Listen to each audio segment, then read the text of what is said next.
আজ দুর্গাপুরে এক মর্মান্তিক পথ দুর্ঘটনায় মৃত্যু হলো এক যুবকের। ঘটনাটি ঘটেছে দুর্গাপুরে প্রান্তিকা ফাঁড়ি সংলগ্ন বেনাচিটি বাজারে। স্থানীয় সূত্রের খবর, আজ দুপুরে 4 বন্ধু বেনাচিটি বাজারে একটি হোটেলে খেতে যাচ্ছিলেন। হঠাৎই সেই সময় একটি হাইড্রা গাড়ি এসে সজোরে ধাক্কা মারে কুন্দন নুনিয়া নামক বছর 34-এর এক যুবককে। ওখানে একটা আমার পাশেই ওখান থেকে জামা প্যান্ট কিনে 4 বন্ধু, দোকানদার 4 বন্ধু মিলে আলিশানে খেতে যাচ্ছিল।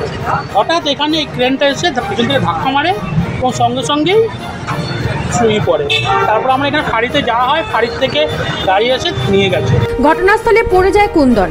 তারপর স্থানীয়দের তৎপরতায় পুলিশ তড়িঘড়ি করে দুর্গাপুর মহকুমা হাসপাতালে নিয়ে গেলে চিকিৎসকেরা তাকে মৃত বলে ঘোষণা করে। এরপরে উত্তেজনা ছড়িয়ে পড়ে এলাকায়। হাইড্রা গাড়িটি পুলিশ আটক করলেও গাড়ির চালক এখনো পলাতক। অপ্রীতিকর ঘটনা এড়াতে এলাকায় মোতায়েন করা হয়েছে পুলিশ বাহিনী। দুর্গাপুর থেকে নিজস্ব প্রতিনিধি রিপোর্ট, নিউজ প্রাইম বাংলা।